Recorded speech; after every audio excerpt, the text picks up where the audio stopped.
শীতের সকালে এত সুন্দর গরম গরম পাপা পিঠা খাইতে কার না ভালো লাগে। আসসালামু আলাইকুম, সবাই কেমন আছে? আজকে সকাল সকাল ঘুম থেকে উইঠা হচ্ছে পিঠা বানানোর জন্য প্রস্তুতি নিয়ে নিছি। তো আজকে হচ্ছে ভাপা পিঠা বানাবো, আর ভাপা পিঠা কিন্তু আজকে ঝাল করেও বানাবো। তো ঝাল ঝাল ভাপা পিঠা বানানোর জন্য আমি ধনিয়া পাতা কুচি করে নিছি সাথে কাঁচা মরিচ আর হচ্ছে পেঁয়াজ কুচি। তারপর আমি হচ্ছে আলাদা একটা বাটিতে চাউলের গুঁড়া নিয়ে নিছি ঝাল পিঠা বানানোর জন্য। আর একটা বলে আমি আগেই হচ্ছে চাউলের গুঁড়ো মাইখা নিয়েছি অল্প অল্প পানি আর লবণ দিয়ে, ওইটুকু দিয়ে বানাবো হচ্ছে নারকেল গুড় দিয়ে ভাপা পিঠা। তো আমি চাউলের গুঁড়াতে একটু লবণ দিয়ে দিছি আর হচ্ছে দিয়ে দিছি পেঁয়াজ কুচি, কাঁচামরিচ কুচি, এখন দিব ধনিয়া পাতা কুচিটা। ধনিয়া পাতা কুচিটা দেওয়ার পর এখন একটু একটু করে পানি দিয়ে সবগুলি একসাথে আমি ভালো করে হাত দিয়ে মাইখা নিব। এই ঝাল ঝাল ভাপা পিঠাটা খাইতে কিন্তু অনেক ভালো লাগে, আমার কাছে অনেক ভালো লাগে। আমি এই পিঠাটা বানিয়ে খাই, আমার বড় আপা বানিয়ে খায়। আর এটা হচ্ছে যাদের ডায়াবেটিক্স তাদের জন্য অনেক ভালো। অনেকে আছে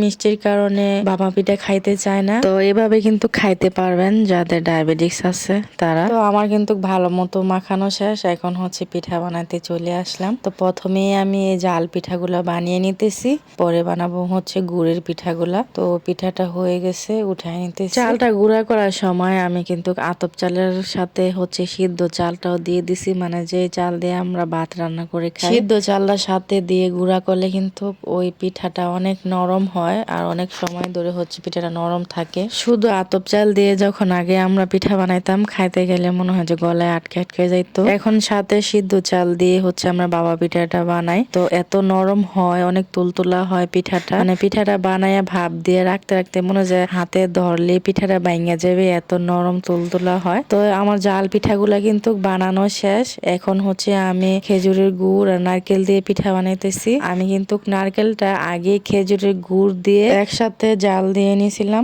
তারপর আমি তো পিঠাগুলো বানিয়ে নিতেছি। 2-3 দিন ধরে আমাদের এদিকে মনে হয় একটু শীত বেশি করতেছে, আর সকালবেলা এত কুয়াশা করে কিছুই দেখা যায় না কুয়াশার কারণে। দিয়ে দিলাম পাতিলের উপরে পিঠাটা, এখন কাপড়টা দিয়ে ঢাইকা তারপরে দিয়ে দিব উপরে ঢাকা। এইভাবে করে আমি সবগুলা পিঠা বানিয়ে নিব।